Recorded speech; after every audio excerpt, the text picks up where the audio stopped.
la gente cuando muere no desaparece del todo. Algo de ellos se queda aquí.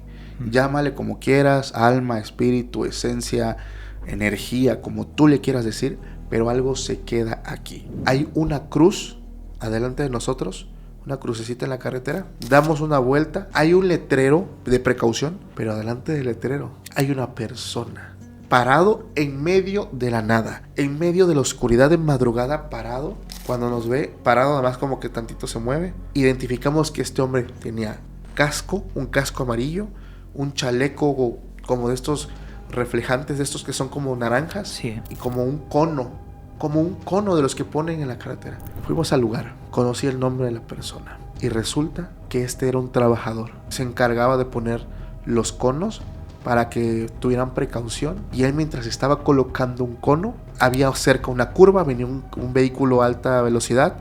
Obviamente, como la curva no lo ve, lo impacta, lo mata y lo proyecta como al voladero. O sea, se fue su cuerpo. O sea, como que lo aventó. Lo vi, Paco, me dice, lo vi. Él tenía como una capa, una túnica negra, tenía un sombrero que le hacía una sombra que solamente le veía el reflejo de los ojos, como si fuera de gato. Me toma con sus manos y me empieza a apretar el cuello. En ese momento yo empiezo a gritar, a querer despertar, y lo logré. Desperté, abro los ojos y descubro algo. No me puedo mover. De pronto, algo muy loco y muy mágico pasó. Vi a mi abuelita en la habitación, como que salió de la nada, se acerca a mí, me hace la señal de la cruz en la frente, me agarra de la mano y me sonríe. Es todo lo que hace. Camina hacia este hombre, no le dijo ni una sola palabra, solamente se le quedó mirando, y vi como si yo saliera del trance y despierto completamente. Salgo y empiezo a escuchar que su mamá estaba en el otro lado, como que estaba despierta, y entra a la habitación de ella triste. Le dice: hija, me acaba de marcar tu tío. Tu abuelita, que estaba muy grave en el hospital, acaba de fallecer. Ostras. Hace unos minutos. Hola a todos, amigos, bienvenidos a Gran Misterio Podcast. Esta vez tenemos, un programa legendario, ya que tenemos al gran Paco Arias aquí con nosotros. ¿Qué tal estás, amigo? Hola, hermano, bien contento de estar aquí contigo. Me entusiasma mucho. Algunos amigos ya me habían platicado de ti, entonces de verdad, qué honor estar aquí contigo. Le mando un abrazo y un saludo a tu audiencia. Pues muchas gracias, y de hecho, estamos aquí en México, he venido aquí de visita en el UFO World Fest. Buenísimo. Y ayer estuvimos hablando muchísimo en el autobús y contaste unas historias que yo me quedé de piedra. De hecho, pocas veces siento tanto miedo como lo que transmitías en esas historias, que tienen su base real. Sí.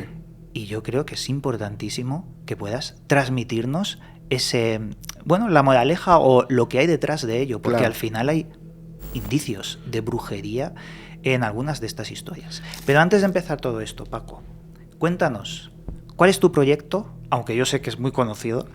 Gracias. Y ¿cómo empezaste también a poder difundir este tipo de historias? Fíjate que, mi proyecto madre es Extra Normal Podcast. En todas las redes y medios de podcast lo pueden encontrar así. Estoy produciendo un segundo podcast donde también formo parte junto con 2 amigos, Se Regalan Sustos, donde hablamos un poquito de teorías conspirativas, Blue Bean, el lado oculto de Disney, Iceberg de esto, incluso hasta hicimos Iceberg de Chavo del 8. Vaya. Entonces, está divertido porque es una plática interesante entre amigos, un poquito más relajada. Y tengo un tercer proyecto que estoy produciendo al investigador Antonio Zamudio, Historias Embrujadas, donde se habla de la brujería de su manera más cruel, más fría. Y pues ahí están los proyectos. Próximamente vienen otros, pero pues ahí queda como sorpresa. Ahora, ¿por qué empiezo yo en este mundo, Iván? Lo he mencionado muchas veces. Fíjate, yo llevo creando contenido ya mucho tiempo, ya aproximadamente 15 años. La gente no lo sabe, pero yo hacía videos de otro tipo. A pesar de que me gusta el tema de terror, paranormal, pues como que no me atrevía, porque yo sabía que entrar a este mundo no solamente es llegar a contar historias, es llegar a aprender, a capacitarte y sobre todo a protegerte, porque de alguna forma estar bajando constantemente tu nivel vibracional, estar bajando constantemente tu frecuencia, eso hace que seas más susceptible y más vulnerable ante eventos paranormales. Entonces, eso es lo que a mí me preocupaba mucho. ¿Tú crees que hablar mucho de historias oscuras absorbe una parte de ti que también toma esa oscuridad? Sí y no. ¿Vale? ¿A qué voy con esto? Mucha gente me escribe: Paco, dejé de ver tus podcasts porque empecé a tener pesadillas, porque empecé a ver cosas que se movían. Yo les llamo víctimas del podcast. Vaya. Pero hay una explicación detrás de todo esto y debo mencionar algo. La mente juega un papel principal en esto. Recordemos el primer principio de Hermes Trismegisto, el Kybalión, el poder de la mente, el mentalismo. Entonces, si tú ves esto como el factor principal, como entretenimiento, si no dejas que vaya más allá tu mente de eso, no sucede nada, porque a pesar de que lo disfrutas y que te puede causar miedo, tu mente está consciente de que esto es entretenimiento, a pesar de que sean casos reales, pero tu mente se mantiene acá. Si tú eres una persona y que se impresiona, sugestiva, una persona que incluso se afecta mucho, el nivel baja. Y cuando baja esa frecuencia, hay seres de esa misma vibración, como que se alinea todo, y es cuando es más fácil ver estas manifestaciones. Pero eso lo provocas tú. Ahora, hay otras opciones que lo provocan. Ese es uno, tú. El lugar. Si tú estás en el lugar, en tu casa, y es un lugar tranquilo, no va a suceder nada. Pero si estás, no lo sé, en un lugar que acabas de llegar, que tiene historia, que incluso hay una que otra entidad por ahí, al bajar tu nivel vibracional, esto tiene como la libertad, como pez en el agua, de poderse manifestar. Entonces, el lugar es la persona, pero casi siempre depende de nosotros. Si tú te sujetas, es como la ouija. La ouija no funciona con todos. ¿Sí sabes por qué? Tú tienes que prestarle tu energía, porque el ente del ser espíritu no es materia y no puede mover el planchet solo. Por eso una persona debe poner el dedo, porque la entidad lo que hace es usar tu materia para controlar el planchet. Pero si yo creo en esto, va a suceder, porque le doy el permiso al espíritu. Si yo no creo en esto y voy con mente cerrada, también funciona como una protección, pero ¿qué crees? No le doy esa apertura, y es por eso que mucha gente dice: no, pues yo lo he jugado y no pasa nada. Claro. Y no va a suceder nada nunca hasta que no haya una apertura de mente para que esto suceda, pero depende casi siempre de uno. Claro, al final mucho es mente. Es como aquel que dice: está viendo un cuadro, y la belleza es tan subjetiva que puede ver belleza en una calavera, en la muerte. La muerte es muy bella, pero según el prisma. Con esto quiero decir, es la mente de la persona, sí, la que moldea el infinito, la que moldea la propia realidad. Y con esto entramos en la temática de estas historias que cuentas. Al final de la historia, yo creo que esa moraleja, esa metáfora, es lo que la gente se queda en sus casas, ¿no? Porque empiezan a pensar, sí, ¿y si esto me ocurre? ¿Y si hay algo diferente a la realidad? Porque el mundo cotidiano lo tenemos tan asumido, tan cuadriculado: levántate, ves a trabajar, vuelve a casa, etcétera. Pero hay una realidad superpuesta. Sí. Y con el paso del tiempo y los sueños, porque ayer hablabas mucho de los sueños en esas conversaciones, los sueños son como el método de entrada de estas entidades hacia nosotros. Sí. Fíjate que es curioso, porque el tema de los sueños ha sido un tema de mucho misterio desde tiempos bíblicos. ¿Ves? Tenemos los relatos del faraón, José el soñador, cómo él interpretaba qué significa soñar con las vacas gordas y las vacas flacas.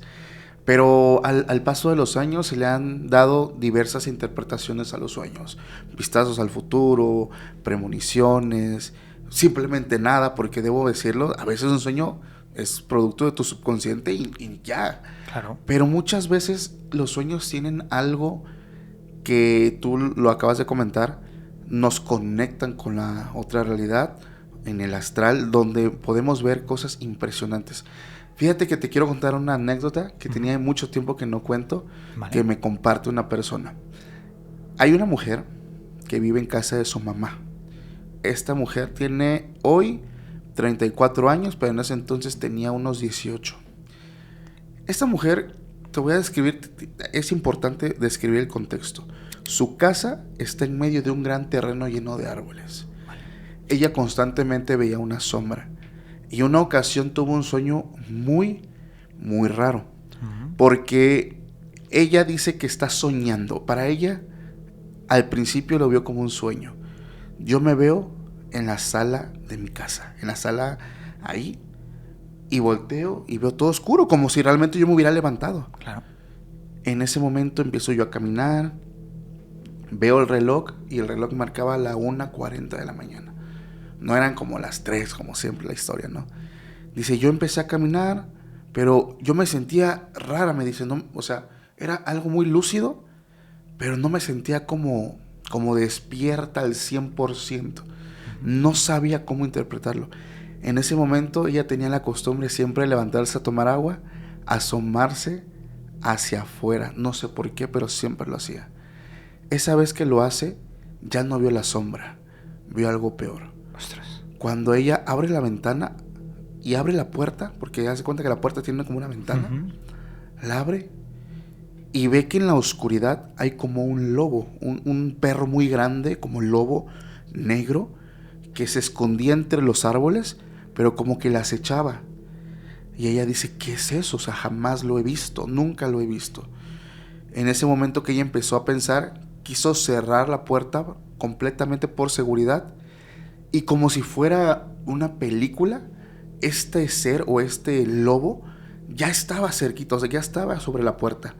Y cuando ella quiere cerrar la puerta, con la parte de la cabeza y el lomo empieza a empujar, intentando abrir.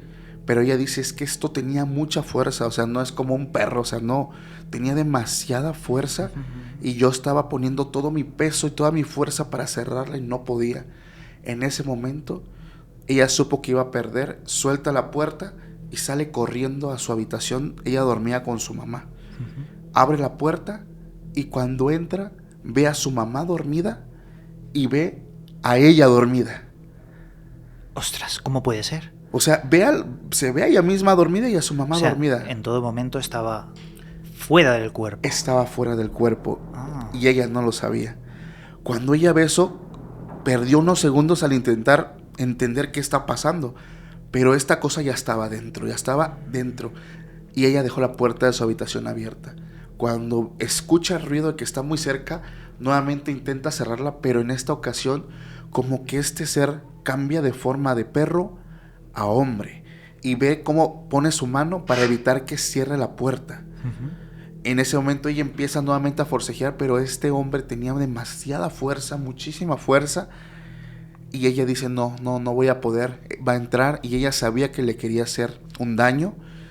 Lo único que hace es nuevamente suelta la puerta y como por inercia lo que hace es corre y se deja caer encima de su cuerpo. Cae y ella despierta y despierta.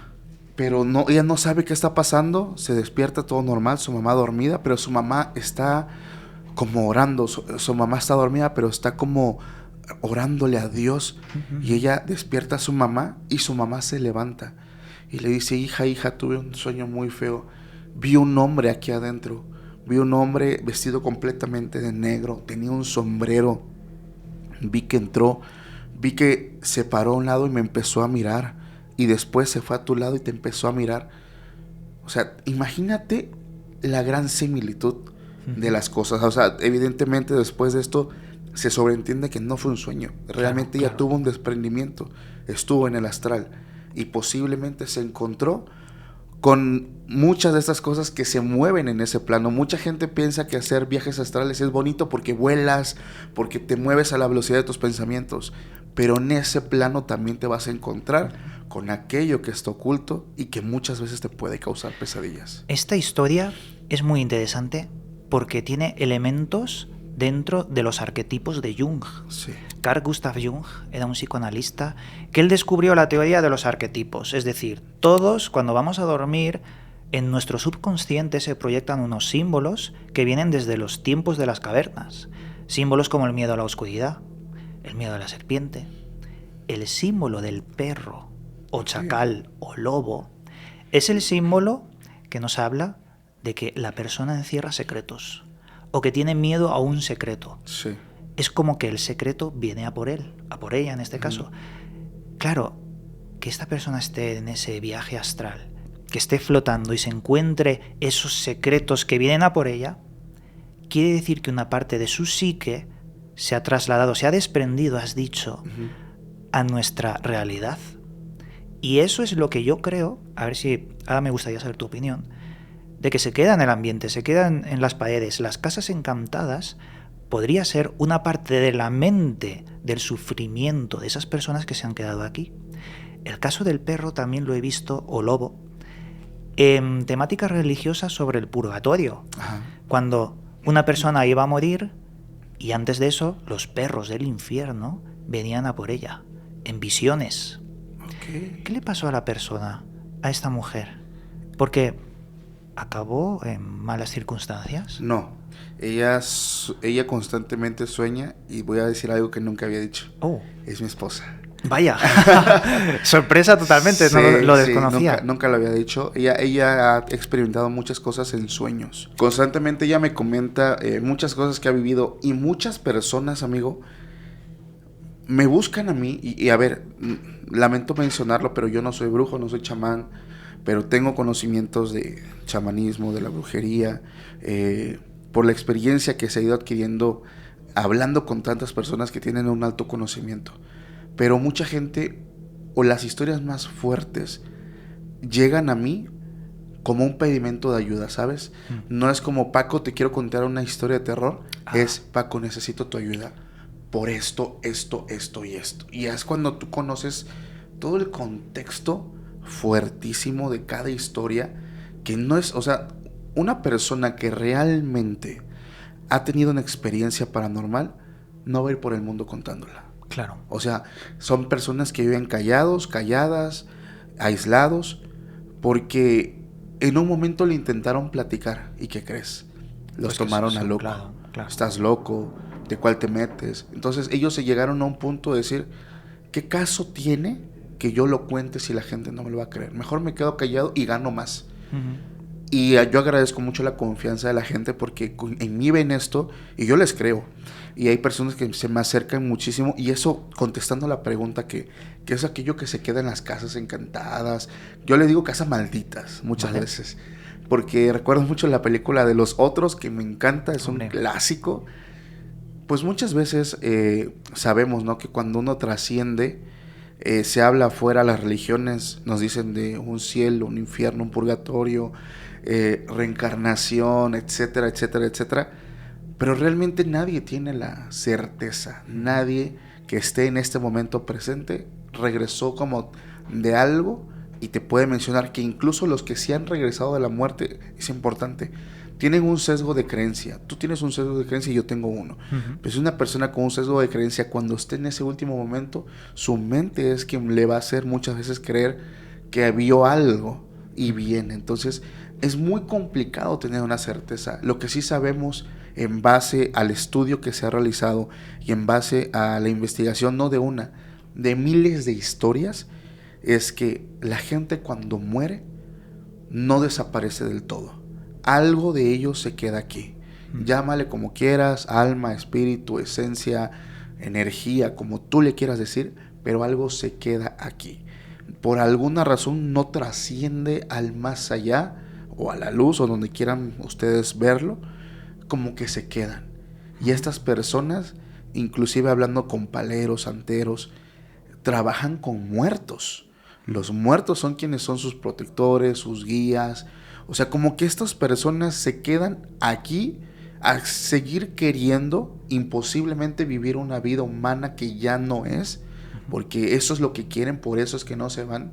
Algunos otros están atrapados, aunque suene, yo sé que suena sorprendente, son atrapados y son usados, obligados a causar un daño. Y eso me recuerda una historia que una persona me comenta, no sé si te la puedo contar. Sí, vamos a contarla, pero antes quiero hacer unas puntualizaciones o mostrarte mi opinión. Sí, adelante. Porque creo que puede ser interesante. Porque has mencionado unas cosas sobre la creencia. Sí. Imagínate personas que se encuentran en el borde de la muerte. Las ECM, como las llaman, experiencias cercanas a la muerte. Estas personas que pueden ser muy escépticas al final acaban creyendo. Ujú. Porque cuando vuelven de ese suceso tan traumático, su vida es totalmente diferente. Sí. Se vuelven más amables, más positivos, cambia radicalmente todo, como si tuviesen esa certeza como la que hablabas. Me parece interesante indicarlo porque hay mucha gente que ha tenido esas experiencias y que seguro que te han llegado algunas de ellas. Fíjate que algo que cambia en estas personas Ujú. es una cosa. Se vuelven más espirituales. Eso es, exacto. No se vuelven religiosos. O sea, sí algunos, pero la mayoría con los que yo he hablado ven la vida ya de forma diferente. Se enamoran de la vida. Exacto. Ellos empiezan en un camino en busca del conocimiento. Empiezan a hacer meditaciones, se vuelven más espirituales. Y es que te voy a mencionar algo. Yo tuve una experiencia cercana a la muerte. Yo estuve a punto de morir, pero yo no lo sabía. Ahí te va. Vale. Conocí a un productor de televisión de un programa muy famoso, de verdad, famosísimo. No puedo decir quién es porque no me dio la autorización de contar esto, pero vamos a poner así, él produce un programa de terror de televisión famosísimo, que ya no existe hoy. Yo lo conozco porque grabo con un talento de los que él manejaba, y platicando con él, me dice, es que yo tuve una experiencia cercana a la muerte, y esto llegamos porque empezamos a hablar de cosas no paranormales, espirituales, y era impresionante porque él mencionaba algo y yo lo complementaba, o yo decía algo y él me complementaba, y entramos en una sinergia muy buena. Y le digo, oye, ¿cómo sabes tanto? Y me dice él, es que yo estoy en el camino del conocimiento porque estuve a punto de morir. Dije, wow, a ver, cuéntame cómo está eso. Él dice que cuando era joven, más o menos 15 años, tenía un hermano de 20 y tantos años. Constantemente sus papás viajaban a Estados Unidos, México, y pues una ocasión dice, yo era un hijo pues de estos que les das todo, ¿no? Como que no te hace falta nada, no, probablemente hasta no agradeces o no aprecias lo que tienes, algo así. En una ocasión dice, mis padres me querían obligar a ir a un evento, algo así, un evento familiar, y yo no quería ir, eso está de hueva. No, yo me voy a Estados Unidos, me voy con mi hermano, ¿no? Hice mi berrinche, dice, y me voy. Mi hermano dice, sí, yo manejo, estaba en la frontera. Y nos fuimos, dice, yo iba feliz porque pues ya no iba para allá. Mi hermano iba manejando cuando de pronto 4 camionetas se nos cierran y salen hombres con armas largas. Bájate. Recuerdo que mi hermano intentó hablar con, bájate. Y a mí es a quien como que lo privan de su libertad, a mi hermano también, pero dice, a mí fue al que me vendaron, como que lo ataron. Y me suben a un vehículo y recuerdo que los hombres le iban diciendo, ¿quiénes son tus padres? ¿Cuánto dinero tienen? O sea, como que empezaron a cuestionarlo. Mi hermano era el que negociaba con ellos y yo iba completamente tapado, como amarrado. Y recuerdo que a mi hermano se le quebraba la voz, no, por favor no le hagan nada, es mi hermano, no nos hagan nada, nosotros no hemos hecho nada. Dice, en ese entonces era invierno, en el norte del país y parte de Estados Unidos hace muchísimo frío. Dice, recuerdo que ellos llevaban radios, porque yo escuchaba cómo se comunicaban entre ellos, y reciben un mensaje de un comandante que les dice, hey, escóndanse, porque ya había pasado algo de horas. Y como la familia tenía dinero, la familia de estos chicos, dio el reporte de que no contestaban los mensajes y la policía se empezó a mover. Y como sabía que ellos iban a ir a Estados Unidos, los policías ya iban en busca de ellos. Entonces dice, hey, nos acaba de llegar el mensaje de que ya los están buscando, escóndanse donde puedan. Dice, se estaciona la camioneta. Al lado de la carretera hay como unas entradas a drenajes, sí, o sea, algo asqueroso, unas tuberías. Me bajan, me quitan toda la ropa, o sea, se queda en ropa interior nada más, pero hace un friazo, hermano, un frío que te helaba los huesos. Dice, me meten ahí me esconden y me dicen, hijo de toda y groserías, y tú te quedas aquí, si no te vamos a esto y lo otro, y se van. Dice Paco, yo estuve horas ahí, sin ropa, y hacía mucho frío. Recuerdo que era tanto frío que me dolían los huesos, o sea, que yo ya sentía cómo me entraba el aire frío por la nariz. Yo yo estaba seguro que yo me iba a morir. Hubo un momento, después de algunas horas, donde yo además escuchaba, o sea, ya no podía ni abrir los ojos. Escuchaba cómo los dientes se golpeaban de lo que estaba temblando de frío. Y de pronto dejé de sentir dolor. Dejé de sentir frío. Sentí un lugar cálido. Me sentí como... La sensación es como si estuvieras en casa. Sentí algo bien bonito. Esa calidez, el dolor de los huesos, el frío desapareció. Y de pronto abro los ojos y me veo en un lugar completamente oscuro, pero que yo sabía que no era malo, sino un lugar donde yo ya dejé de sentir todo lo malo que mi cuerpo sentía. Y en ese momento, algo, no sé qué era, no te puedo decir fue San Pedro, fue Dios, fue un ángel, fue el diablo, no lo sé. Pero había algo superior a mí que me dijo, todavía no es tu momento. Y yo le dije, pero yo me quiero quedar aquí. O sea, aquí no lo sé, aquí me gusta. O sea, es como, es un poco difícil explicar, pero aquí como si fuera humano, ser humano, doliera.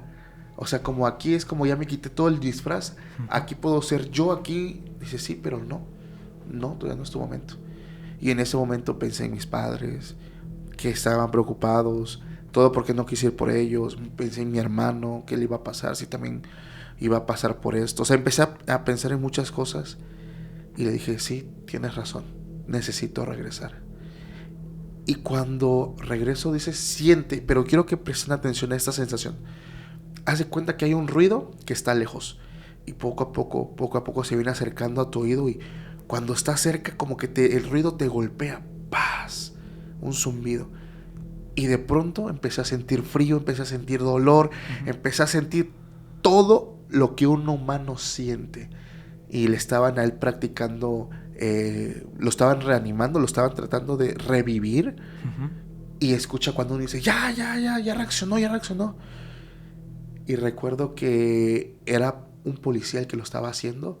Me ponen un montón de trapos encima, colchas y colchas. Ya la policía me había encontrado. Ostras. Pero todo lo que describe de cómo el cuerpo pierde la necesidad del calor, o sea, todo ya no es necesario. Es como si esto fuera simplemente un traje, pero un traje que pesa. O sea, que ser humano no es tan... Ay, no sé cómo explicarlo, pero como que es una maldición. Pero que cuando ya sale tu esencia, es lo mejor del mundo. Es algo tan mágico, tan...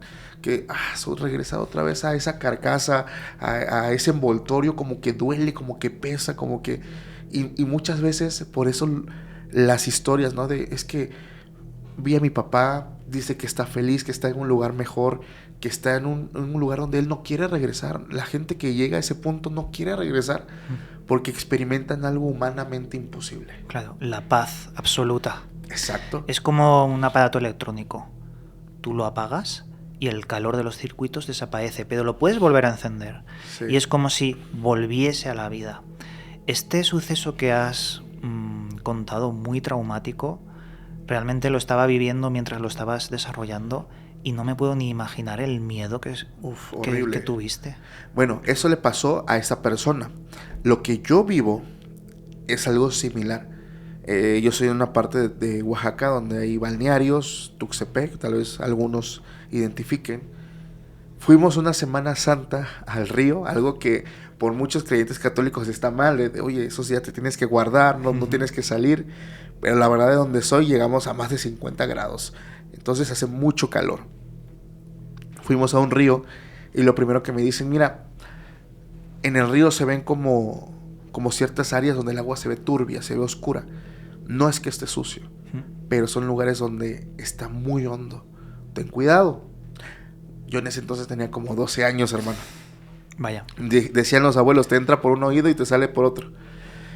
Llego y empiezo a jugar con una pelota.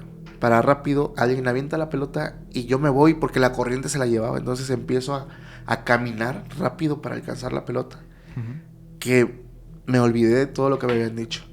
Dejo de pisar tierra y siento como piso nada y me hundo. Dije, pues yo sé flotar, no pasa nada. En la alberca me sale bien. Sí, pero ahí no. Exacto. Yo lo que hice fue quedarme quieto para empezar a moverme, pero yo sentía una sensación muy rara. Entre más quieto yo me quedaba, como que había algo que me jalaba al fondo. Y eso me empezó a asustar mucho. Entonces yo me empecé a ahogar y luché mucho tiempo. Afortunadamente uno de mis hermanos estaba ahí y él dio aviso a toda la gente que no estaba jugando.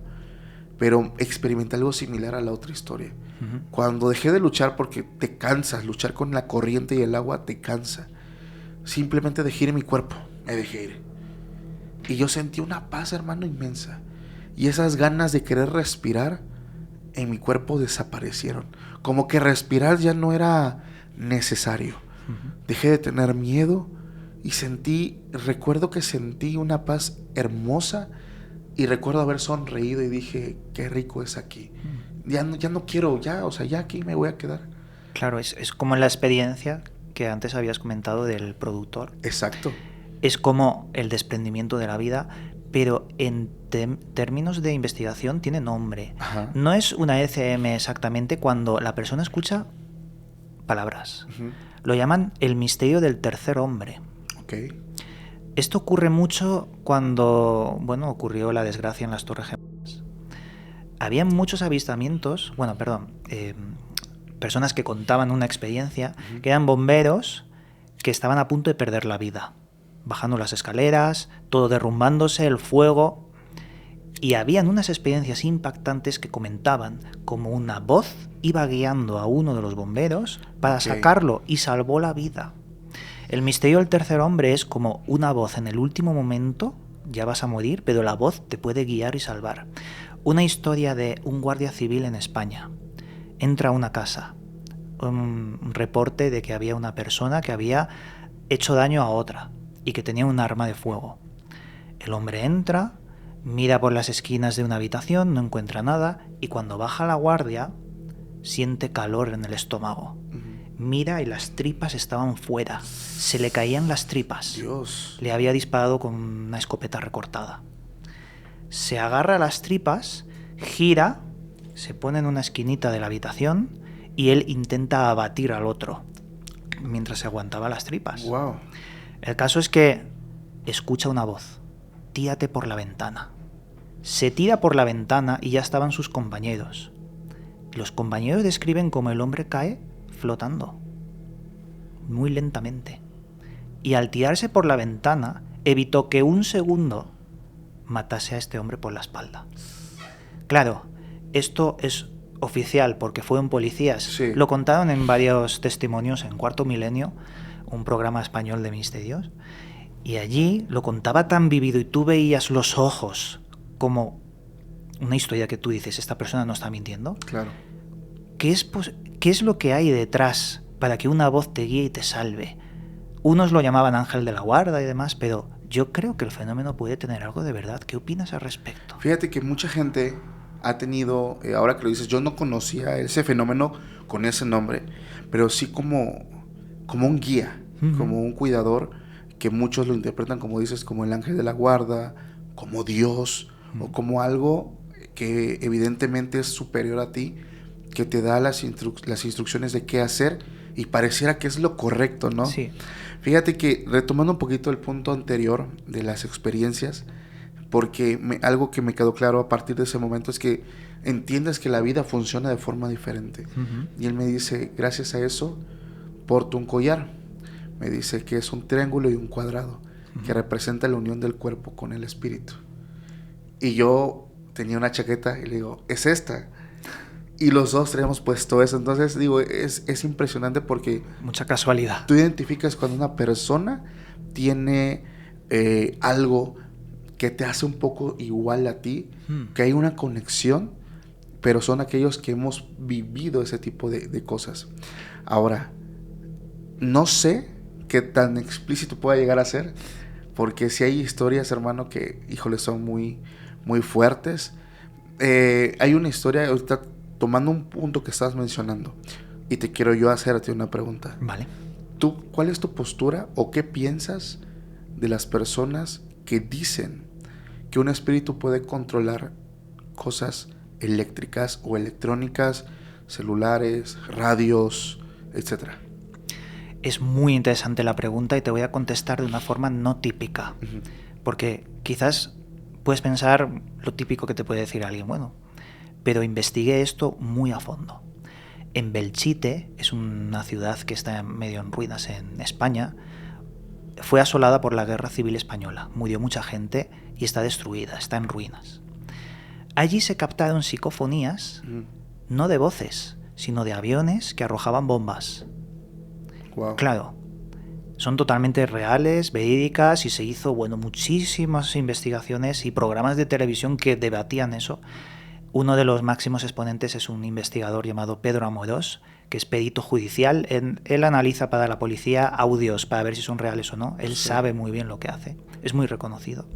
Y claro, captar psicofonías de aparatos eléctricos es muy diferente a psicofonías de una persona que ha fallecido. Claro. ¿Qué pasa aquí? ¿Qué es lo que ocurre? Pues parece ser que lo que capta la electricidad o es afín es el momento de la muerte o el sufrimiento, no la persona en sí muerta. Yo llegué a teorizar que esto puede estar relacionado con que lo que está en el más allá es una copia de la mente. Nuestras palabras se quedan en el tiempo. Nuestras palabras, nuestras ideas son algo que nosotros avanzamos en el futuro, pero se quedan en el pasado. Y no son simples palabras que se las lleva el viento. Es como si las ideas tuvieran forma física y pudiesen moverse. Lo llamaban egregores en el sánscrito, o también tulpas, cuando el egregor como energía tomaba una forma física. Claro. Los monjes tibetanos hablaban de ello. Habían hasta danzas llamadas las danzas del Chot, donde 12 monjes, maestros, se ponían en círculo. Y el monje aprendiz estaba en el centro. Tenía que imaginar una copia de sí mismo que se devoraba a sí mismo, se comía los brazos, se comía las piernas. Si sentía temor, este hombre en el ritual perdía la mente para siempre, se volvía loco. Si no, si mantenía la templanza, esta persona estaba preparada para crear entidades que operasen solas, que tuviesen su voluntad. A esto me refiero. Yo creo que el más allá no es la persona del fallecido en sí, sino una copia de la mente en el momento de su sufrimiento. Y esto es muy diferente porque al final nos dice o nos traduce que todo es mente. No es que exista una individualidad, sino en la muerte todos somos uno. Y perdona que esto es muy largo de explicar, pero no, creo que lo he hecho más o menos corto. Es muy interesante porque justamente cumple la premisa que mencionaba Jacobo Grimberg, ¿no? Que todos estamos conectados a la fuente y que de alguna forma algunos cristianos lo ven o lo visualizan, incluso como la misma Biblia lo marca, ¿no? Que cuando uno muere, el alma, que es ese chispazo, ese soplo de vida que viene de parte de Dios, regresa a Dios. Y como los científicos, Jacobo Grimberg menciona que algo de ti regresa a la fuente, ¿no? Cuando sales de esta Matrix. Es un tema muy interesante. Yo te mencionaba esto porque hay dos historias que tienen que ver más o menos con esto. Vale.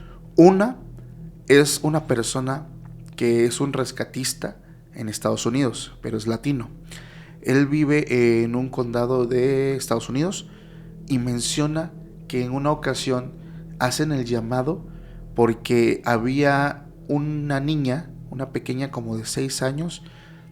Son de estos condados que fueron creciendo y fueron agarrando parte de la naturaleza. Entonces su casa de ella, de su familia, estaba muy pegada al bosque. La niña había salido a jugar al patio trasero y desapareció. Su mamá empieza a buscar por todos lados, afuera, atrás, se mete tantito al bosque, no hay nada, no hay rastro de ella. Entonces ella hace el llamado a las autoridades y él va junto con un grupo de personas y dice, la verdad es que era un bosque bastante extenso y teníamos que peinar el área. Ya en los primeros, o sea, las primeras horas son cruciales, o sea, se tiene que hacer todo lo humanamente posible porque de lo que hagamos depende si encontramos a esta pequeña con vida.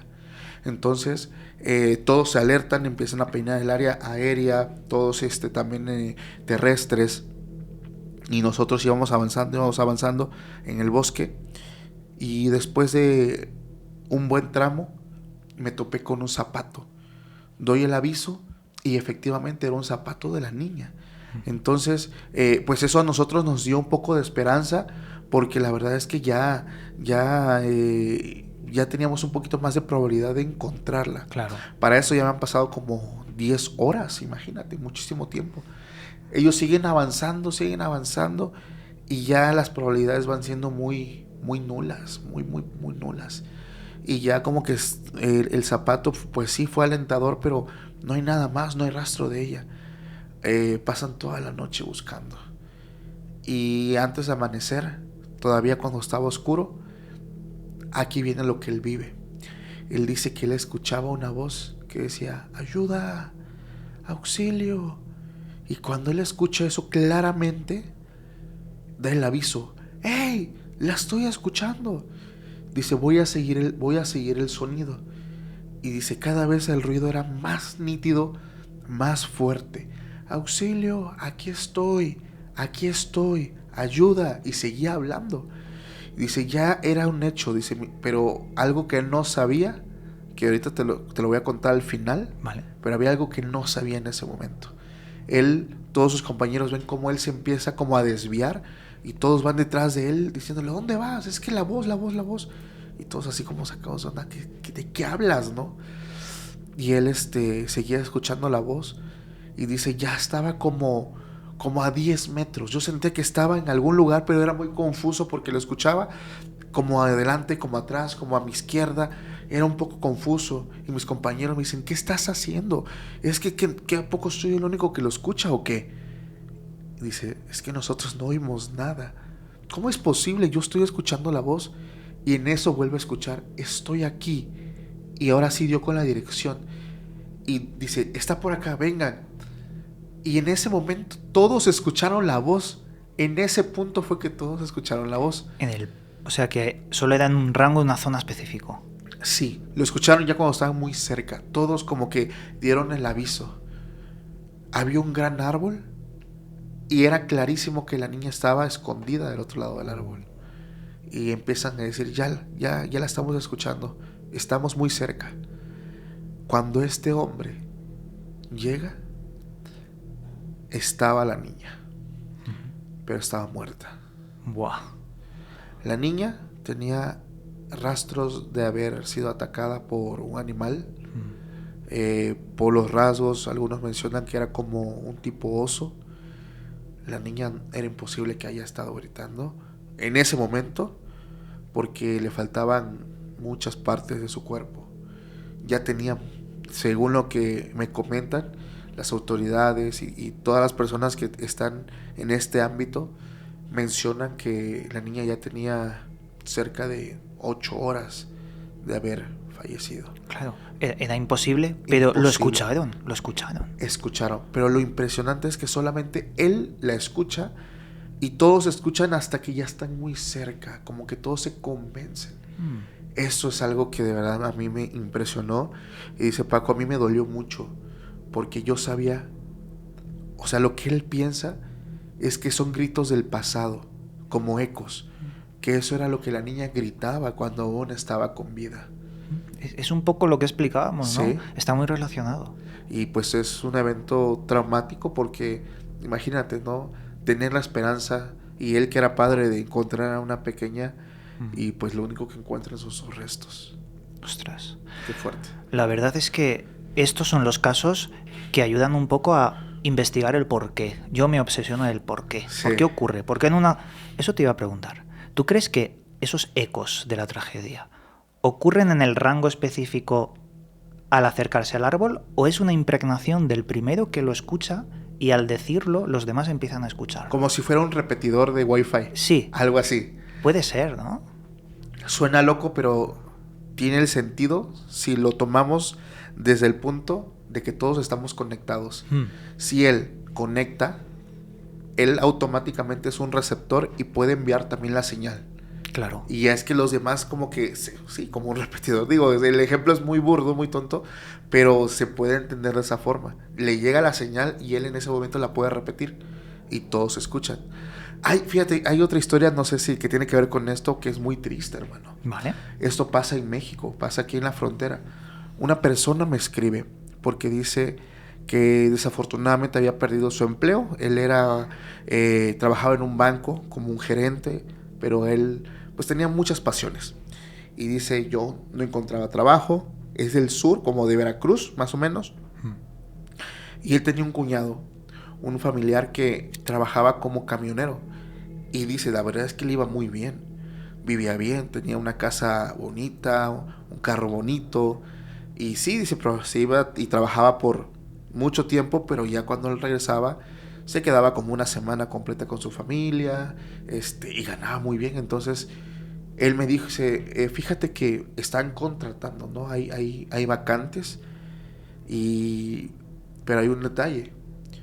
En esta empresa ganas bien porque tú tienes que poner tu propia unidad, tiene que ser tuya. Entonces, por eso es que te pagan muy bien. Dice, híjole, pues yo tenía mis ahorros de toda la vida y yo lo vi como una oportunidad de poder empezar a trabajar y generar más dinero. Dice, mira, no lo compres aquí, vamos a comprarlo de segunda mano. En la frontera venden vehículos y han de vender de esto, entonces vamos, allá han de estar muy baratos. Dice, viajamos de Veracruz a la frontera. Llegamos a un lugar que era como un deshuesadero, no sé si conoces los deshuesaderos. No, no sé qué es. Los deshuesaderos son lugares donde hay autopartes de todo tipo, vale.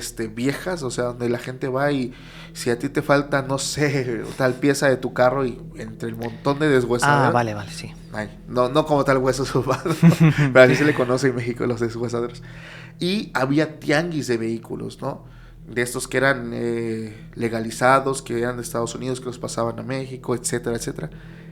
Y dice, en ese momento vimos un montón de vehículos, y empezamos a ver como camiones, como camioncitos. Vimos uno que no era tan grande, pero que era el indicado para que yo empezara. Pero estaba hasta el final, estaba como escondido. Pero ese no tenía precio, no tenía una lista de precios. ¿Qué hace este aquí, no? En ese momento, dice, busco información con una persona responsable y se acerca una persona y me dice, es que ese no está a la venta. ¿Por qué? No está a la venta. Dice, pero pues es que lo revisaron, las llantas, todo está bien, está impecable, está bien, se ve en buen estado, incluso había llevado a su mecánico. Dice, mira, te ofrezco tanto, y le da una cantidad absurda, y la persona cuando ve el dinero dice, es que pues está bien, lléveselo. Dice, adentro en la guantera están todos los papeles, está todo. El detalle es que yo no se la puedo endosar, usted tiene que hacer todo el trámite, etcétera, etcétera. El caso es que se lleva la unidad. Llega a Veracruz y empieza a trabajar. Él empezó a moverse, a hacer una de sus pasiones era manejar, entonces le gustaba mucho la carretera, pero él empezó a experimentar algo bien raro y todo fue en una noche. Él menciona que le tocaba llevar un cargamento de materia prima a Monterrey. Y él iba a mitad de camino, y era noche, ya eran como las 4 de la mañana aproximadamente. Dice, yo iba con la radio encendida, manejando, y escucho, así que golpeaban la parte de atrás, pero fuerte, así con mucha desesperación. Y yo dije, ¿alguien se metió? Porque él unos kilómetros atrás se paró de estos restaurantes donde toman café, donde son paradas de camioneros. Sí, por si alguien se ha colado. Cachimbas, así se le conoce. Entonces ahí me paro, dice, para tomarme un cafecito, comer algo. ¿Alguien se metió? ¿Qué pasó? ¿Me quiso robar? ¿Se quedó encerrado? No sé. Dice, avancé como 15 kilómetros y seguía así, pero golpes, muchos golpes. En el momento que él tuvo la oportunidad, se orilla, saca la linterna de su teléfono, con mucho miedo, abre las compuertas y apunta. Se sube al camión, no había nada. Todo estaba acomodado, todo estaba en su lugar, no había algo que dijeras, no sé, se cayó, se va golpeando, no lo sé. Todo en su lugar. Se le hace muy raro. Y en ese momento, en medio de la carretera oscura, empezó a sentir como miedo, así como mucho temor. Se baja rápido, vuelve a cerrar, arranca, avanza como 1 kilómetro y sigue escuchando más golpes. Ahora eran más. Era como si hubieran muchas manos golpeando. Dice Paco, yo me fui manejando como otras 6 horas escuchando esto. Dice, yo no sabía qué era, llegué a mi destino, descargaron, ahí yo me quedé pendiente, no había nada. De regreso a Veracruz, otra vez escuchaba eso. ¿Qué es eso? Le platico a mi cuñado y me dice, es que el único que nos puede decir es quien te vendió la unidad. El de Guace. Hay que ir, o sea, en tu próximo cargamento que tengas al norte, aprovechamos, porque te voy a acompañar, para que te digan si hay algún detalle con la unidad. Pasó unas semanas y él regresa a este lugar. Y había otra persona. Y lo primero que hacen cuando él se baja es lo que le dicen a él, a este chofer, ¿por qué traes esa unidad? Oh. Y él dice, a ver, pues es que vengo a hablar con alguien, una persona me atendió y me la vendió. Y él dice, ¿te la vendió? Sí, le pagué tanto, de hecho me dio un comprobante. Esta persona ya había dejado de trabajar ahí. Vaya. Dice, es que esa unidad no está a la venta. Y la persona que te lo vendió no tenía por qué hacerlo, él era un empleado. Ya veo por qué renunció, o sea, renunció luego que lo vendió. Claro. Es que esa unidad no es de nuestra propiedad. Ellos normalmente lo que hacen es, si tú quieres vender tu carro, tú se lo llevas y va a estar exhibido en el terreno de él, pero es tuyo. Hasta que él lo venda, él te da tu parte a ti y él se queda con el dinero. Dice, todos los vehículos que tenemos tienen dueño, excepto ese. El dueño es de las mismas autoridades. ¿Cómo que de las autoridades? Ese camión fue confiscado en la frontera y aquí lo vinieron a botar y ahí llevaba meses. Resulta, amigo, y esto fue una noticia que se hizo pues muy, muy viral y todos los medios le dieron cobertura. Había un camión que estaba lleno de inmigrantes que querían pasar a Estados Unidos.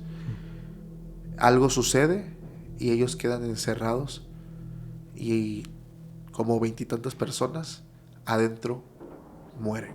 Wow. Asfixiados, o de hambre o de algo, pero mueren. Quedaron encerrados y cuando descubren este camión abandonado, al abrirlo apestaba adentro. Ese camión fue confiscado por la fiscalía. El único lugar que vieron viable para irlo a dejar, en lo que se hacían investigaciones, y ya ves cómo es aquí en México, que carpetazo. Sí. Pues mientras velo dejar ahí cerca del deshuesadero, ahí cerca de donde se venden carros. Sí, pero lo dejan abandonado. Lo dejan abandonado. No hay alguien que esté ahí cuidando, no hay un policía, no hay nada. Y un empleado le están diciendo, te pago tanto, pues llévatelo, ¿no? Ahí está. Y renuncia y se quedó el dinero. Ese camión, lo que mucha gente piensa es que esos golpes, pero de desesperación en la caja, pues son ecos del pasado, ¿no? O sea, sonidos que quedaron impregnados de toda la gente que con desesperación, porque había niños, había adultos, golpeaban, querían salir y murieron ahí atrapados. Esta historia es muy impactante y me recuerda a muchísimas otras, porque vemos que el fenómeno es real, porque hay tantas historias, muchas con evidencias, que al final tenemos que pensar, aquí ocurre algo raro, que la ciencia no puede explicar, pero que quizás la explicará. Recuerdo que hay muchas catedrales en Europa que se hallaron personas, muchas veces fetos, entre las paredes por relaciones que habían tenido monjas. Y los habían escondido y los habían hallado siempre encontrándolos con historias de llantos, ruidos en las paredes, alguien que ya estaba hasta las narices de escuchar eso, que dice, vamos a investigar, ¿y si hay algo aquí? Y abren paredes y encuentran esqueletos. Pero no es una historia aislada, hay muchas ocasiones donde esto ocurre. Y la segunda cosa que me recuerda a esta historia que has contado es una que te conté ayer, pero quiero relatarla. Sí. Y también que nos muestres la opinión sobre carreteras. En las carreteras pasan muchas cosas. Sobre todo de noche, tú vas conduciendo por un lugar inhóspito, en la oscuridad, solo con la luz de tus faros, y empiezas a imaginar cosas. hasta el punto de que esas imaginaciones no son tan imaginaciones y hay algo físico. Hubo un momento hace unos años que se hizo muy viral apariciones que habían sido grabadas de seres raros que caminaban por entre medias de los coches con las cámaras de seguridad que tienen. Pero eso genera un inconsciente colectivo de historias de miedo en las carreteras. Y una de ellas, las más impactantes que yo he descubierto en España, fue un conjunto de muchas familias en un camping llamado Los Alfaques. Estaban todos como cualquier día, pasándolo bien, con un solecito bueno, al lado del agua. ¿Qué pasa? Que en menos de un segundo esas personas se convierten en cadáveres, en esqueletos quemados abruptamente, el agua hirviendo, y mueren en la misma posición en la que estaban disfrutando el día, en las sillas, en el suelo mientras estaban haciendo castillitos de arena. Sí. ¿Qué había ocurrido? Un camión había volcado con propano y otros productos y había generado una bola de fuego con una temperatura tan alta que los había calcinado en segundos. Dios. Pero la historia de esta tragedia no solo es esto, sino que con el paso de los años, muchos camioneros que pasaban al lado de Los Alfaques veían cosas raras. Veían personas que parecían caminar pero no tenían piernas, vestían como gente que estaba en ese camping de playa y no tenían rostro, flotando sin rostro alrededor de ese lugar. Los ecos de la tragedia nuevamente aparecen en esta historia que es totalmente verídica porque hubo una investigación de un tal Javier que hizo un libro llamado Los ecos de la tragedia, precisamente, donde registra todas las apariciones.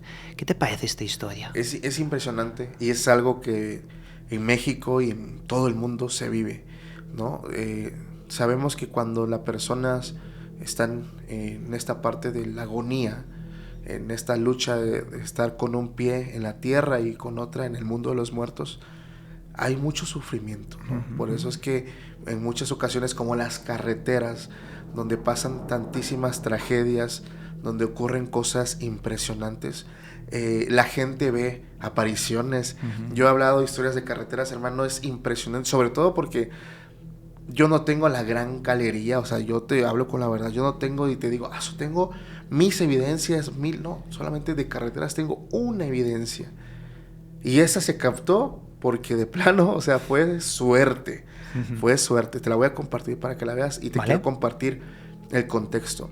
De donde soy, Tuxtepec, a Oaxaca capital, hermano, es un tramo que no supera los 200 kilómetros para llegar a nuestro destino, pero que nos hacemos 6 horas. Vaya. ¿Por qué crees? Porque tenemos que ir despacio. Anda. Todo es curva. O sea, de verdad, si alguien no está acostumbrado a las curvas, vomitas ahí. Madre mía. Porque haz de cuenta, el lugar es completamente, es una carretera de ida y regreso, angostita. De un lado tienes al cerro y del otro lado, cuando vas subiendo el cerro, el voladero. Claro. O sea, ahí está prohibido que circulen camiones grandes, porque a veces los que vienen de bajada vienen rápido, porque sí. Vienes así rápido, y los que van de subida muchas veces terminan impactándose. Gente que ha perdido la vida, miles. Hay incluso una historia hay una curva que quedó marcada por la historia. La curva se llama la curva del estudiante. Estudiantes de donde soy, de mi ciudad, desafortunadamente, hace unos años van a un concurso a la capital. El autobús, dicen que el chofer se duerme. Uh-huh. Y el camión se va completamente al voladero. Todos pierden la vida, todos. Algunos mueren con el impacto, algunos otros mueren quemados, porque esto se incendia y como que quedaron atrapados, que mueren quemados. Y así como esa, hay tantas historias impresionantes en esa carretera, o sea, muchas muertes, muchas, es una carretera muy peligrosa. Uh-huh. Cuando yo fui a grabar podcast a Oaxaca, nosotros salíamos, no nos gusta circular de noche ahí, porque hay neblina todavía, entonces es sumamente peligroso.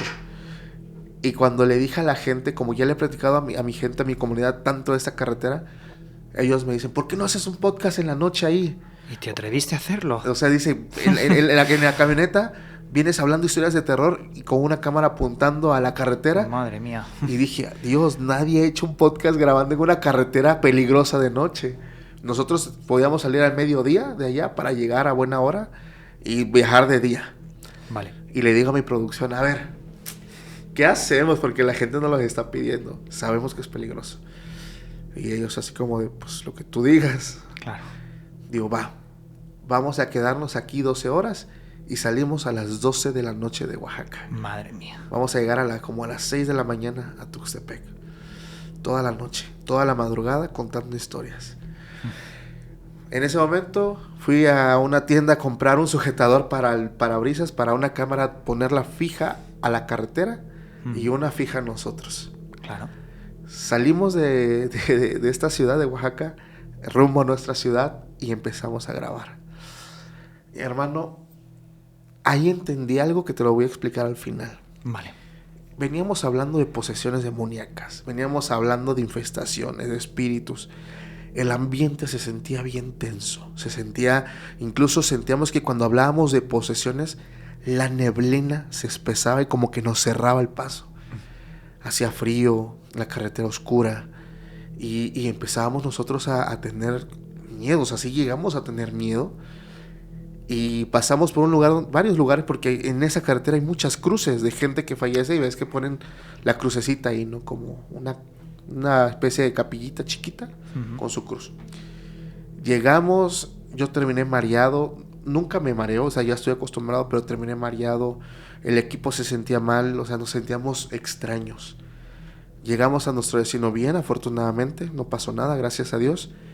Se publica el video y la gente como loca diciendo minuto 49, pero así muchos. Cuando son muchos es porque algo hay. Claro. Hermano, cuando reviso el video es impactante. Nosotros no lo vimos, o sea, nosotros en la vida real no lo vimos. El editor no lo vio, la gente lo vio. Eso pasa muchas veces, ¿eh? Que la gente lo descubre. Exacto. Haz de cuenta, vamos en la carretera, hay una cruz adelante de nosotros, una crucecita en la carretera, damos una vuelta, hay un letrero, que es un letrero de estos que te dicen que de precaución, pero adelante del letrero hay una persona parado en medio de la nada, porque no hay un pueblo ahí, o sea, el próximo pueblo está como a 60 kilómetros. Vale. En medio de la oscuridad de madrugada, parado, cuando nos ve, parado nada más como que tantito se mueve, identificamos que este hombre tenía un casco amarillo, un chaleco como de estos reflejantes, de estos que son como naranjas, Sí. y como un cono de los que ponen en la carretera. Y ahí está parado nada más, simplemente estaba parado. Yo me impacto, hermano, porque muchos dicen, ay, era un letrero. No, al lado de él hay un letrero que sabes que es el letrero con la luz, te refleja luz. La piel se le ve como gris, así como quemada, raro. Nosotros, hermano, quedamos impactados y hace 2 semanas fuimos a ese lugar. No me quise quedar con la duda. Tengo un canal de investigación, pero es exclusivo porque no hago tantos, entonces solamente para quienes lo quieren ver. Pero te voy a adelantar un spoiler de lo que decimos ahí. Vale. Fuimos al lugar. Conocí el nombre de la persona. La fecha de su fallecimiento.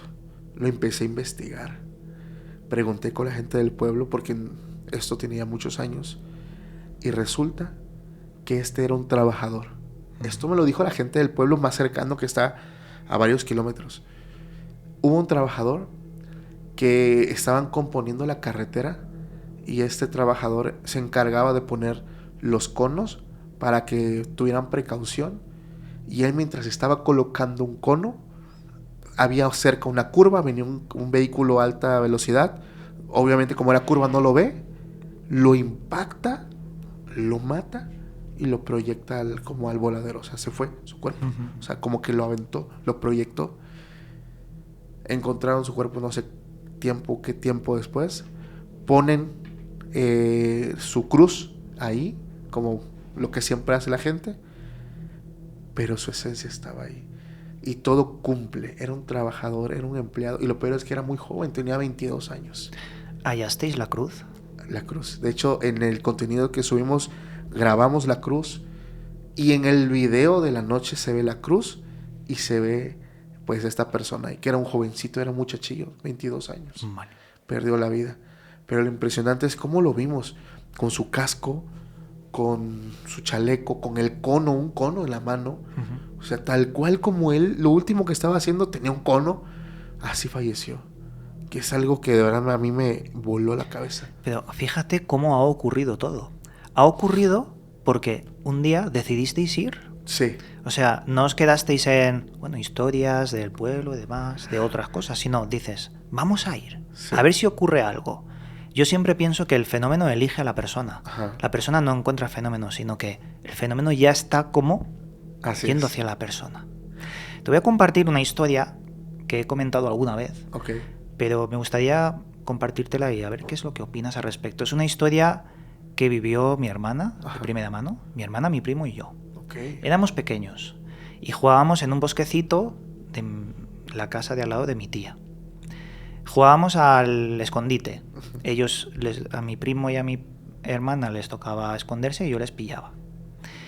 Nos llevamos 5 años de diferencia, tanto yo con mi hermana como yo con mi primo. Y se esconden entre los árboles. Entonces yo hago la cuenta atrás y cuando digo voy a por ellos, mientras estoy moviéndome por el bosque, escucho gritar a los dos, fuerte. Dejan todos sus pulmones, todo el aire, lo sueltan. Y cuando voy directo a los gritos, los veo con una imagen que no se me olvida. Esas cosas que cuando tú eres pequeño, bueno, pasa el tiempo, empiezas a olvidar, esto no se olvida. Los ojos desencajados, el miedo, el terror, lo mostraban en cada facción de su cara. ¿Qué es lo que describen después de tanto gritar y volver a la casa? Que había un hombre muy alto en uno de los árboles que intentaba agarrarlos, tenía una mano, un brazo desproporcionado, tenía un sombrerito negro y los ojos rojos. Pero esta historia tiene sorpresa, que también te la he dejado para el final, como bien dices.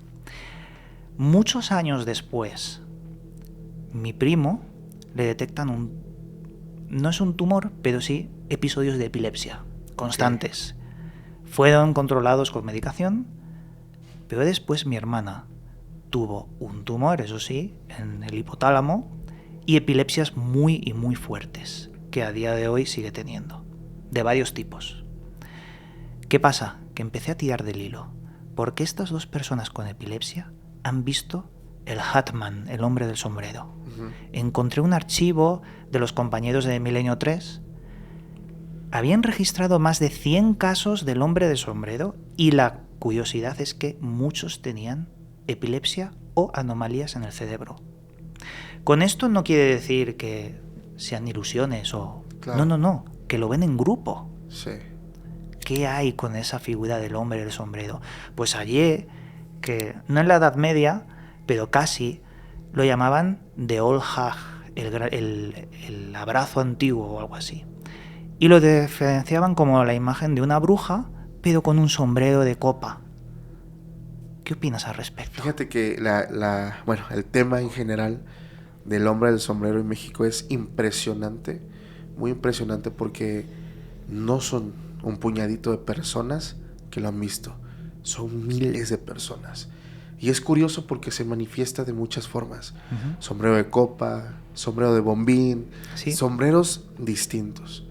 Pero la descripción base es una sombra de una persona con sombrero, ojos rojos uh-huh. u ojos amarillos, que te paraliza. Cuando lo ves normalmente en episodios de parálisis de sueño, en sueños, pesadillas, él está ahí, él está presente.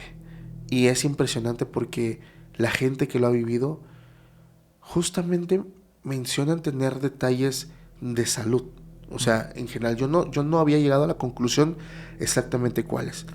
Pero hace un tiempo yo estuve leyendo un poco más a partir de qué momento, si es una tulpa o si es un egregor o es algo, porque mucha gente lo ha soñado, mucha gente lo ha visto. Y es impresionante saber que hay incluso teólogos que ya han hablado de él y mencionan que no es algo tan a la ligera, que es una entidad muy antigua, muy antigua, que ya viene asociado a un ser demoníaco, pero de alto rango, un príncipe del infierno también llamado, que tiene a su cargo un número determinado de legiones. Hay personas que mientras están teniendo estos encuentros y despiertan, en sus brazos, en sus espaldas, piernas, laceraciones, rasguños, moretones. Y ellos, digo, está la parte, ¿no?, de la incredulidad de decir, ¿es eso o es qué? Pero mucha gente, hermano, mucha gente lo ha visto. Y yo conozco una historia, no sé si me da chance de contarla. Sí, claro. Hay una mujer que me cuenta lo que vivió, pero está bien de locos. Y quiero conocer tu opinión. Ella me dice que estaba en su cuarto, ella solamente vivía con su mamá, y se quedó viendo la película del Exorcista. Vale. Un clásico del cine de terror. Se acuesta a dormir y en el sueño menciona que estaba en la ciudad, en su ciudad, pero de noche, pero que estaba descalza. Empezaba a caminar por las calles. Ella dice, estoy en mi ciudad y es de noche.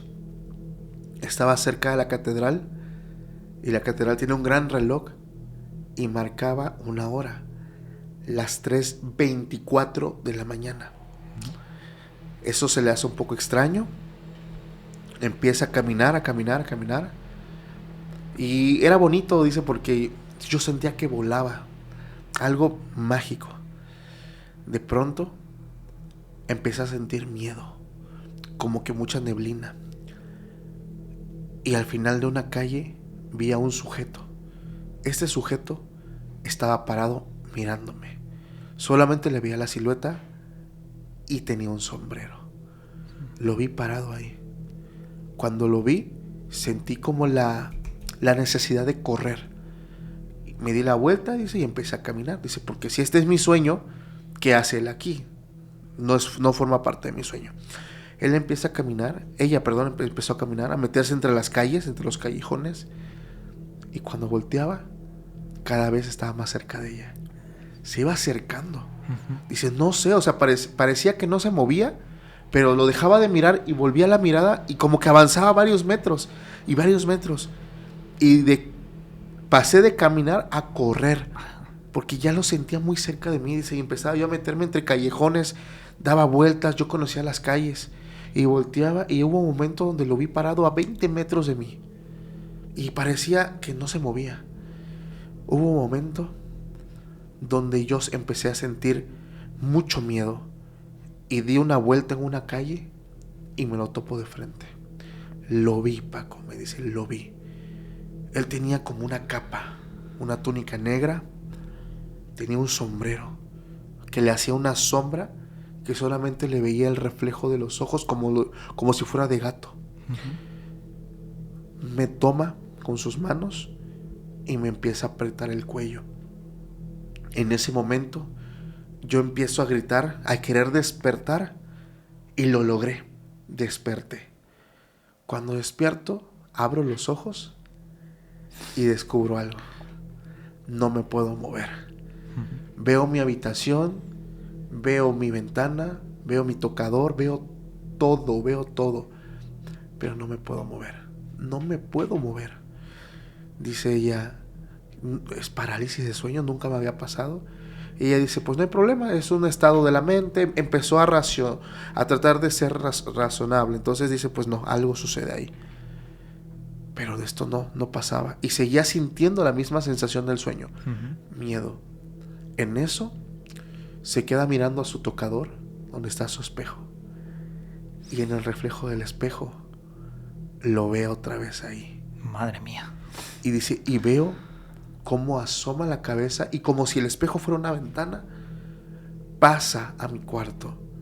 Y en algún momento, estaba parado en mi habitación y venía caminando muy lentamente hacia mí, y yo sentí mucho miedo porque no sé, y estaba en mi realidad, atravesó el espejo. De pronto algo muy loco y muy mágico pasó. Vi a mi abuelita en la habitación, como que salió de la nada, se acerca a mí, me hace la señal de la cruz en la frente, me agarra de la mano y me sonríe. Es todo lo que hace. Camina hacia este hombre. No le dijo ni una sola palabra, solamente se le quedó mirando. Y vi como si yo saliera del trance y despierto completamente. Salgo. ¿Qué hacía mi abuelita? ¿Qué hacía? O sea, todo era confuso. Ella dice, lo que me saco por andar viendo la pinche película del exorcista. Ostras. Algo bien raro. Espera. Volteé a ver el reloj. Habían pasado como 2 minutos. Eran las 3:26. Vaya. O sea, tenía mucha concordancia la hora. O sea, todo. Se quedó sentada sin poder dormir. Aún tenía la sensación de miedo. Se quedó sentada pensando. No podía dormir. Y empieza a escuchar que su mamá estaba en el otro lado. Como que estaba despierta. Y entra a la habitación de ella triste. Le dice, hija, me acaba de marcar tu tío. ¿Qué pasó, mamá? Me marcó, mi teléfono sonó. Tu abuelita, que estaba muy grave en el hospital, acaba de fallecer. Ostras. Hace unos minutos. Entonces, en ese momento, todo como que empezó a tener sentido. ¿La abuela realmente la salvó? ¿O qué pasó? Porque contando los tiempos, la hora del fallecimiento era la misma que cuando ella despierta y ve el reloj. Y esta evita que esta entidad se acercara a ella. Lo único que hace es, no le habla, solamente le hace la señal de la cruz en la frente, le agarra la mano, le sonríe y ella despierta. ¿Qué pasó ahí, amigo? Buah, es una historia muy fuerte porque, claro, tú te pones en el lugar de esta persona, de la parálisis del sueño, del terror del mismo sueño, de esa entidad que hay más casos. Hay uno en España llamado La Pantalla. Okay. Alguien en una calle que voltea, es que es casi la misma historia, la primera parte, y ve una entidad muy alta, 2 metros, pero con una gabardina negra, que va flotando y persiguiéndola. Pero bueno, yo investigué la llamada realidad daemónica. Esto significa que los temas ovni, paranormal, temas de entidades, todos obedecen a un tema sobre una entidad, una inteligencia que está en otra dimensión y al estar en otra dimensión no tiene cuerpo físico. ¿Cómo interactúa con nosotros? Utilizando partes de nuestra mente y representándose según la creencia de la persona. Exacto. Si tú eres alguien religioso, verás un ángel. Si tú eres escéptico, verás quizás un monstruo o algo más parecido a una película de ciencia ficción. Un ovni. Exacto. Es como que toma una presencia, una forma física que al final altera el universo y a la persona que está siendo afectada. Eso es lo que yo he investigado sobre la realidad daemónica. Wow. Hay una inteligencia ulterior, suprahumana, que juega con nosotros, ¿pero para qué? Lo que describes es algo bueno y algo malo. Sí. Algo que sale de un espejo para hacer daño o miedo o producirlo. Pero luego una persona que fallece y ayuda a su familiar. ¿Por qué? Exacto. No tenemos ninguna idea de el por qué. Exacto. Es muy interesante. No, es algo que a mí yo he pasado horas intentando entender todo esto y termino confundido, hermano, porque me topo con teorías, más teorías, hipótesis bien absurdas y algunas muy interesantes como la que acabas de mencionar. Y tiene todo el sentido del mundo, porque sucede como el Blue Bean. Sí. Cada quien, dependiendo del sesgo, el cristiano va a ver el ángel, los ovnis, cada quien lo va a ver a como sea tu creencia, ¿no? Tu sesgo, tu cultura. Es un tema sin duda interesante. Muy bien. Pues Paco, te doy las gracias por haber venido a nuestra casa, que también es tuya. Gracias. Nuestro podcast. Y bueno, me encanta mucho cómo cuentas con la pasión que te caracteriza todas estas historias, porque al final estás dando voz a personas que han sufrido esto, como decías al principio del programa, y que tienen miedo a contarlo. Y yo creo que ese es el mensaje que debemos dar. No hay que tener miedo a contar esto, porque hay muchas personas que pueden ayudar con ese testimonio. Así que Paco, muchas gracias por haber compartido con nosotros este momento. No, gracias a ti por la invitación. Espero en algún momento poder invitarte también a mi proyecto. Claro. Estoy seguro que a la gente le va a gustar mucho escucharte también traes temas súper interesantes y pues agradecido contigo, a tu audiencia, espero les haya gustado este episodio y pues ahí estamos, hermano. Antes de acabar, menciónanos métodos de contacto por si alguien que nos escucha quiera contarte también historias. Claro que sí, muchas gracias. En todas las redes como Extra Anormal Podcast, que es nuestro proyecto madre. Y si quieres contarme tu historia, tenemos el correo electrónico disponible 24/7, extraanormalpodcast@gmail.com. Ahí nada más me pones el asunto que estás viviendo, puedes enviarme evidencias, videos, fotos, serán bien recibidas y probablemente en algún episodio de podcast estemos hablando de ella. Muy bien, pues con esto dicho, amigos, aquí nos despedimos y como siempre os mandamos un cálido abrazo y nos veremos próximamente.